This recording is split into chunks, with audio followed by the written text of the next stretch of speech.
Mga kasayan, meron lang tayong sasagutin na nag-comment sa atin. Basahin mo at shoutout mo na rin. Shoutout kay Spicy Ainsley. Kasayan, gawan mo naman tutorial or explanation kung bakit yung signal light ko sa kanang harap madalas napupundi.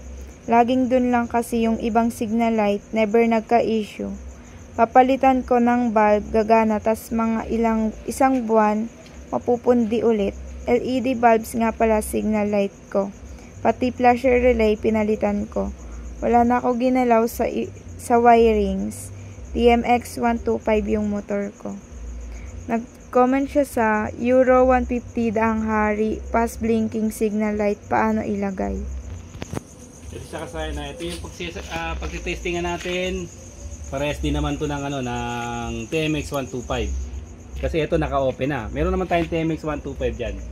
Bali ang nangyayari sa kanya ay napupundi lagi yung kanan.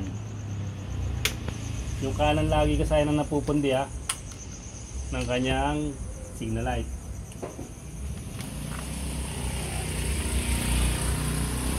Yung kanang signal light lang. Bali ang kulay niyan ay light blue. Light blue O, dito tayo sa may sa may Euro 150.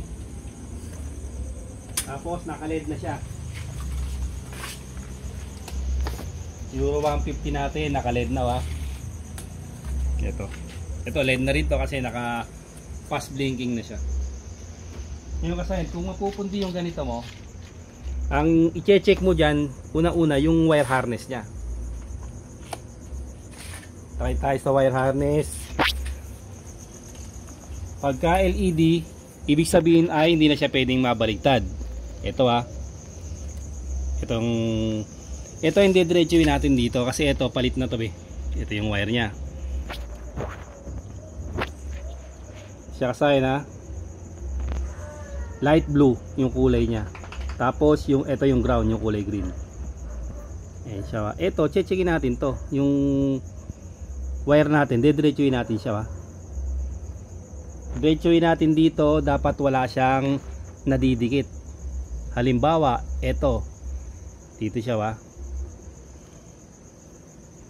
ang kulay niya ay light blue Pagka itong light blue natin, kakaskas siya rito.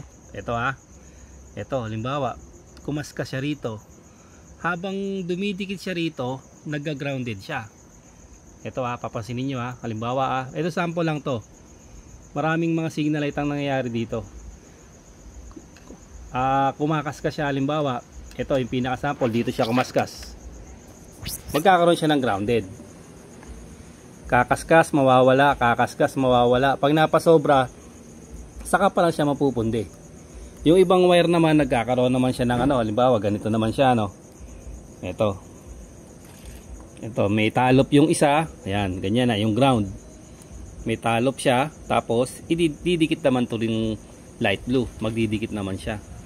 Kasi kung magdidikit lang siya ng simple, kung magdidikit lang siya ng konti, tapos mawawala, hindi naman siya basta masisira.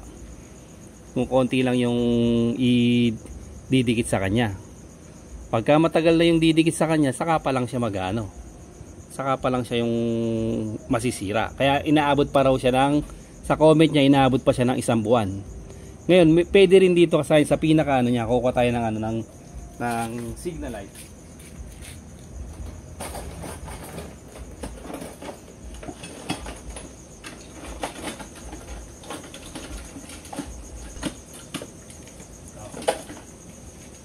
Ito yung signal light ng 125 natin. Kung halimbawa naman siya kasayan, napapasukan siya ng tubig,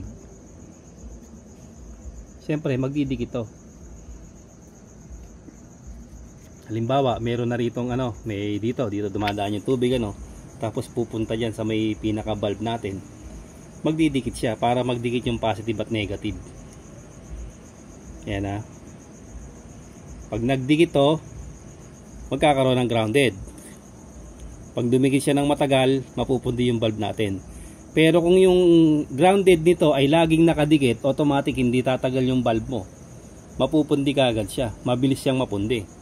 Kaya siya tumatagal kasi yung pagka-grounded niya ay paano lang, pa dikit-dikit lang. Padikit-dikit lang yung grounded. O kung yung tubig naman ang gumaground dyan, pag magkakaroon lang ng washing, magkakaroon lang ng ulan, pag na-staka na siya ng maraming tubig, syempre didikit na rito yun. Yan ha.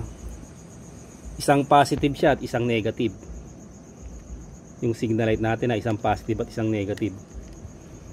Tapos mas mabilis pa, syempre mas mabilis masira ang mga LED.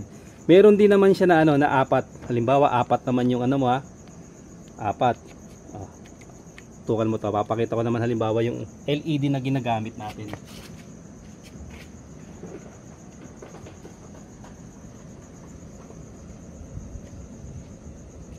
Halimbawa, gumagamit tayo ng ganitong LED. Ay, single lang pala to. Single. Kukunin ko yung sa pang-apat.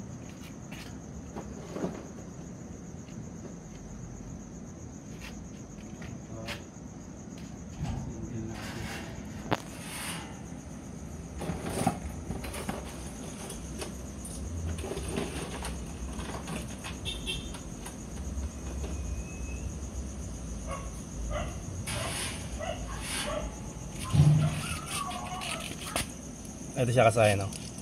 Kung ganito naman yung natin, yung signal light natin, bali yung na yan, ito na pala, kumuha pa tayo, ito na pala siya. Yung sample dapat natin, apat siya. Pag magga-grounded siya, mapupundi yung isa. Pag nag-grounded na naman, mapupundi na naman yung isa. Hanggang sa maubos yan. Hindi naman natin ito basta mamamalayan na napupundi na lahat kasi nagsisignal pa naman siya. Malalaman lang natin na pundi na lahat pagka wala na talagang signal light. Paisa-isa yung mga niya, paisa-isa yung mapupundi. Ayan, kita ba yung apat? Hindi kita yung apat? Ayun na to. Yan, yung apat na yan kasaya na, mapupundi yung isa. Siyempre maliwanag pa rin, mapupundi yung dalawa. Pundi yung tatlo, maliwanag pa rin yan hanggang sa mapundi na lahat. Ibig sabihin nyo, kasaya mahina lang yung grounded. Pero pag lumakas yung grounded mo, pundi yung mo. Kahit anong bulb to, kasaya nangyayari yan. Nangyayari siya. Tapos, ito yung pinakaloob nito. Ito yan. Ito rin. Pwede ka rin magpalit ng kabilang signal light. Yung isa lang, yung lagi na pupundi. Kasi pag pinalitan mo yung kabilang signal light mo, halimbawa, yung ganito pinalitan mo yung kabilang signal light mo ng ganito, automatic maayos yung wiring mo. Kasi lang naman yun pag pinalitan mo, susuksok mo lang naman siya. Plug and play lang naman siya pag nagpalit ka ng ng isang signal light. Kasi ganito yung forma ng signal light niya, yung nakaupo sa dito. Yung pares nyo, Yan. Ito. Pares lang na may unahan tsaka ulihan. Pwede ka magpalit ng isa nito. Para masigurado mo pagdating ng pagka pinalitan mo yon, buksan mo yon, makakakita ka doon ng kung bakit siya yun lang ang nasisira sa kanya. Doon lang kumakaskas itong wire na to Siyempre hindi siya pwedeng magdikit kung natalupan siya. Hindi man dito sa sa may wiring na to dumidikit, kung minsan itong positive dumidikit sa mga natin, mga body ground, kaya siya magga-grounded. Ayan siya. Ito lang che-checkin mo yan, matik yan, makukuha mo yung yan. Ito yung pinakaganto nito pag nilabas natin. Ayan yung ating che-checkin dyan. LED, tsaka dito mag-check ka rin dito, ganito. Siyempre LED dapat wala siyang makukuwang wala siyang grounded. Sa kanan lang tayo sa kanan tayo mag-check. Lagay natin to sa negative. Ilagay natin sa negative Pwedeng body ground, pwedeng negative ng battery. Tapos ilalagay natin sa negative ng signal light. Ito siya Yan. Dapat pag nag-signal tayo, wala tayong makukuha ang positive. Siya Yan. Magsi-signal tayo, dapat wala tayong makukuha ang positive. Siya nagsisignal na siya. Kahit dikit-dikit galaw-galawin natin, dapat pag ginalaw-galaw natin yung ating wala siyang makukuha dapat na positive. Kasi pag nakakuha siya ng positive, ibig sabihin meron siyang grounded. O, ganun kasi ang pinakamaganda mong solusyon. Kung talagang lagi kang napupundihan, eto. Pag wala kang na-check, na ground dyan, ang papalitan mo dyan ay etong pinaka ano mo. Etong pinaka isang signal light mo. Isang signal light. Kasi ito kasi yung kaduktong sa may likuran eh. Ayan. Kaduktong niya sa likuran yan eh. Dapat masisira din yung ano, masisira din dapat yung ano, yung isa. Kasi magkaduktong sila eh, no. Magkaduktong yung wire niyan. Kaya yun lang ang nasisira, isa lang, tapos yung kabila hindi naman nasisira. Ibig sabihin kasi mahina lang yung grounded niyan. Kino-konti-konti lang yung ano mo, yung signal light mo, parang nadidikit-dikit lang siya. Hanapin mo lang tong ano na to, diretsuhan nito. Kasi gantuin mo lang siya. Pagka hindi na wala siyang umiilaw, ibig sabihin wala siyang grounded. Okay, pagka ginalaw-galaw mo at ginalaw-galaw mo siya at nakikita mo umiilaw, nagdidikit 'yun. May posibilidad na masira yung ano, ang inyong signal light. Yun lang kasayan, pag hindi mo nakuha, mag-comment ka lang at gagawa natin pa ng ano yan. Gagawa natin ng paraan para maayos mo yung problema mo signal light. Ganito na lang mga kasayan, salamat sa panonood.